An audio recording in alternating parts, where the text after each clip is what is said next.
ഇത് pollution board peon Divakaran file തപ്പിയെടുക്കാനും പൊടി തട്ടാനുമായി 1000 രൂപ. ഇത് ഫയൽ ടേബിളിലെത്തിക്കാൻ സെക്ഷൻ പിയൂൺ വർഗീസിന് 3000. ഇത് ഹെഡ് ക്ലാർക്ക് DC നായർ സാറിന് 5000. ഇത് പരമുവിൻ്റെ തട്ടുകടയിൽ. എത്ര കവറുകൾ! പിള്ളേക്കറിയാം സെക്രട്ടേറിയറ്റ് പഠിക്കൽ ഏറ്റവും വിൽപ്പനയുള്ള ഐറ്റം ഏതാണെന്ന്? ഇത് തന്നെ, കവറുകൾ. കവറുകൾ മാത്രം വിറ്റ് വലിയ പണക്കാരായവരെ എനിക്കറിയാം. ഒരു പൂവച്ചൽ രമേശ്. ഇവിടെ സത്യത്തിൽ ജനാധിപത്യമല്ല, കവറാധിപത്യമാണ് നടക്കുന്നത്.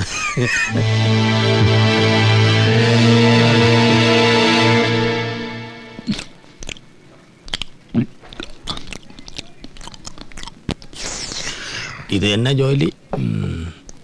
ഉണ്ണിത്താൻ 97 ശേഷമുള്ളത് തൊട്ടാ പോലും പുലുവല. പിന്നെ അതിന്റെ 87. അതിനൊന്നും നേരമില്ല. പോയിട്ട് ഈ മാസം കഴിഞ്ഞു വാ, അപ്പൊ നോക്കാം. അല്ല സാർ, അങ്ങനെ പറയരുത്. എന്തിനാണ് വേണ്ടതെന്ന് വെച്ചാൽ പറഞ്ഞാൽ മതി. തവളക്കുഞ്ഞിനെ നീന്തു പിടിപ്പിക്കേണ്ട കാര്യമുണ്ടോ? താൻ അങ്ങ് തീരുമാനിച്ചാ മതി.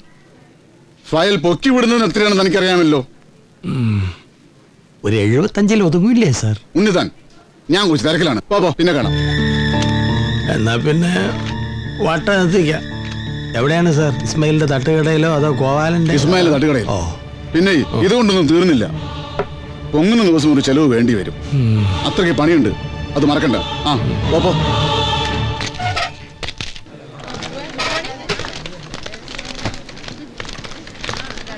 Hi, good morning. Good morning. ഇന്ന് മീനം 13, അശ്വതി നക്ഷത്രം. പിറന്നാൾ കുട്ടിക്ക് എന്റെ വക സമ്മാനം. അയ്യോ, ഞാനൊരു തമാശക്ക്. ഞാനും തമാശക്കാണ്, കാര്യമായി വരുമ്പോ പറയാം. ഒരു ഷർട്ടാണ്, നാളെ ഇതിട്ടോണ്ട് വരണം. വരൂ.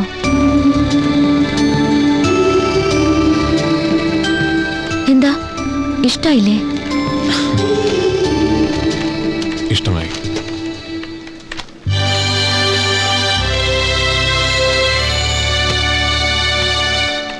ബാലുസാറിനൊരു ഫോൺ, കാസർഗോഡ്ന്നാ.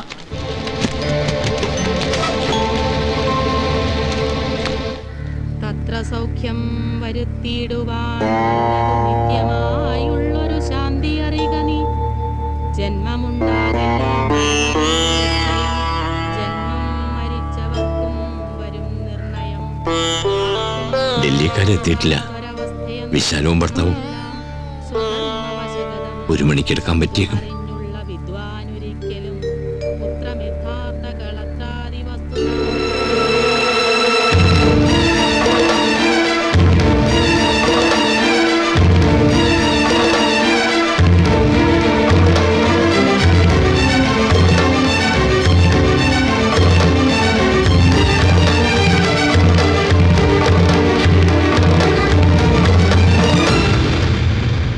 കല്യാണത്തിന് അധികാരം ഉണ്ടായില്ല.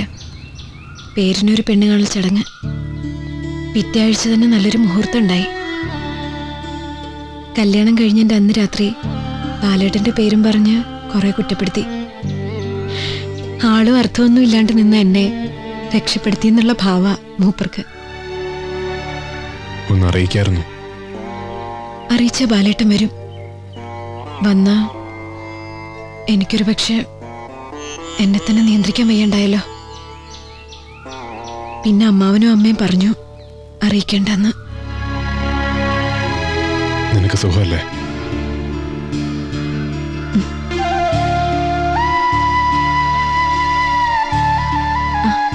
നമ്മുടെ പ്രായക്കാട്ടെ രവിയേട്ടൻ ഒരിക്കൽ വയനാട്ടിൽ വെച്ച് ശുഭേടത്തിനെയും ഭർത്താവിനെയും കണ്ടുത്രേ. അവർ സന്തോഷമായിട്ട് കഴിയണം. ആ, അവര് സന്തോഷമായിട്ട് കഴിയട്ടെ. ഒക്കെ ദൈവനിശ്ചയ. അല്ലെങ്കിൽ പിന്നെ ഇങ്ങനെയൊക്കെ സംഭവിക്കോ? ഇന്നലെ ബാലേട്ടന്റെ പിറന്നാളായിരുന്നു. ഞാൻ അമ്പലത്തിൽ പോയി പ്രാർത്ഥിച്ചു. വഴിപാട് കഴിച്ചില്ല. ഇനി അതെങ്ങാനും അറിഞ്ഞ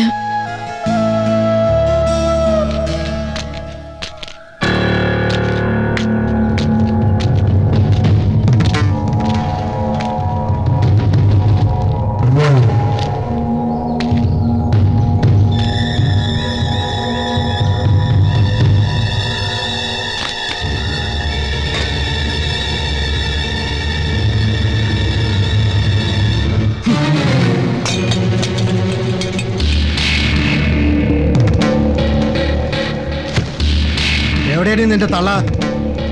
എന്താ ശശി, എന്തു പറ്റി? ആരോടാ? എന്നോടാണോ? എനിക്കൊന്നും പറ്റിയിട്ടില്ല. ഒരു കാര്യം ഞാൻ പറഞ്ഞേക്കാം, നിങ്ങളെ വിശ്വസിച്ചിട്ടാ ഇവളെവിടെ ആക്കിയിട്ട് ഞാൻ പോണത്.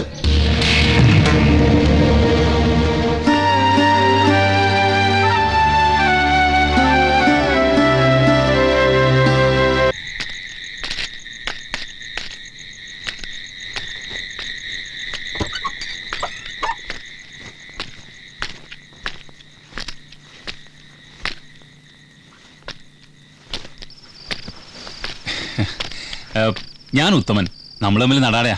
കല്യാണത്തിന് വരാൻ പറ്റില്ല. ഇത് ജോസ്, ദുബായിൽ എൻ്റെ ഒപ്പമുള്ളതാ. ഹലോ. ആ ബാലനെ പോന്നു. ഞാൻ ഇപ്പൊ എത്തിയതേ ഉള്ളൂ. ആയിരിക്കും. ആ. ബാല, വന്ന് എന്റെ മകനായ ഇവന് പോലും എന്നെ വിശ്വാസമില്ലാതായെന്ന് പറഞ്ഞാൽ മതിയല്ലോ. നമ്മൾ സെക്രട്ടേറിയറ്റിൽ ആ ഫയലിന്റെ പിന്നാലെ പായുന്ന വിവരം ദുബായിലിരിക്കുന്ന ഇവരുണ്ടോ അറിയുന്നു. അതാണ് അച്ഛന് പറ്റിയ തെറ്റ്. നാട്ടുകാർക്ക് ദുബായിലിരിക്കുന്നവർക്ക് ഒന്നും അറിയില്ല, ഒന്നും അറിയാത്തവർ എന്നൊക്കെയാണ്. കഴിഞ്ഞ ആഴ്ച അച്ഛൻ എന്നെ വിളിച്ചു പറഞ്ഞു ബാലിന് ഒരു 5 ലക്ഷം രൂപ കൊടുക്കുന്നു. അയ്യോ, ബാലെന്ന് വെച്ചാൽ ബാലനായിട്ടല്ല, സെക്രട്ടേറിയറ്റിലെ മറ്റു മേലുദ്യോഗസ്ഥന്മാർക്ക് കൊടുക്കാൻ. ബാല, ആ പണം വീടിരിക്കുന്ന സ്ഥലം പണയപ്പെടുത്തി എടുത്തതാ.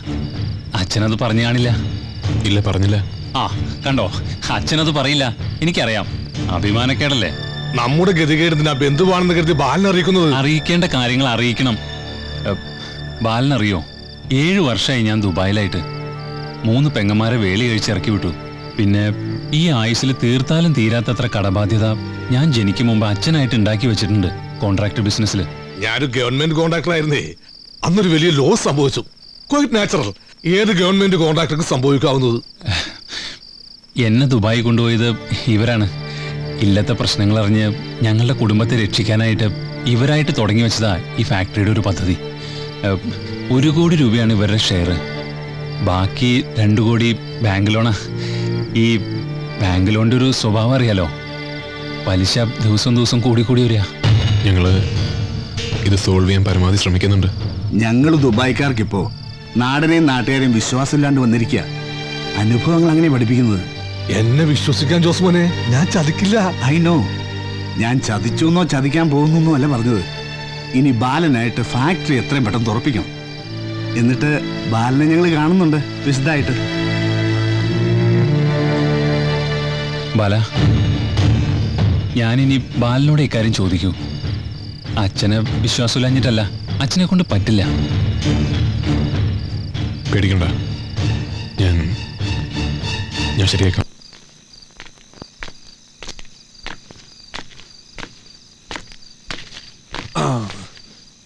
നിന്നെ തിരുവനന്തപുരത്ത് നിന്ന് ഒരു വർഗീസ് വിളിച്ചിരുന്നു. വന്നാൽ തിരിച്ചു വിളിക്കാൻ പറഞ്ഞിട്ടുണ്ട്. കാര്യം നിനക്ക് ഗുണകരോ? വിമലയുടെ അച്ഛൻ്റെ അനുജൻ പട്ടൻ രവീന്ദ്രൻ നാളെ കഴിഞ്ഞ് വകുപ്പ് മന്ത്രിയെ സത്യപ്രതിജ്ഞ ചെയ്യാ.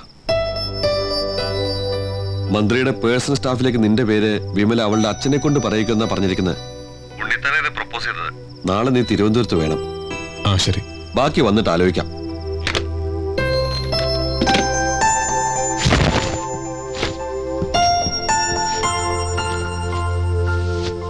നീ തിങ്കളാഴ്ച പോകുന്നല്ലേ പറഞ്ഞത്?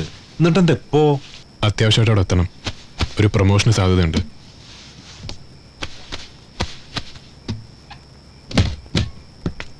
ബാല,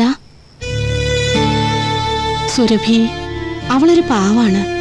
നീ വരുന്നു എന്നറിഞ്ഞ് അവൾ എത്ര സന്തോഷിച്ചെന്നറിയോ? എന്നിട്ട് രാത്രി തന്നെ തിരിച്ചു പോവാന്ന് വെച്ചാ? പോണം, പോയിട്ട് അത്യാവശ്യമുണ്ട്. വേലി കഴിച്ചിവിടെ കൊണ്ടുവന്നതല്ലാതെ നീ ആ കുട്ടിയോട് സ്നേഹത്തോടൊന്ന് സംസാരിക്കുന്നത് പോലും ഞാൻ കണ്ടിട്ടില്ല. ബാല, അവളുടെ കണ്ണീര് കൂടി നീ ഈ വീട്ടിൽ വീഴിക്കരുത്.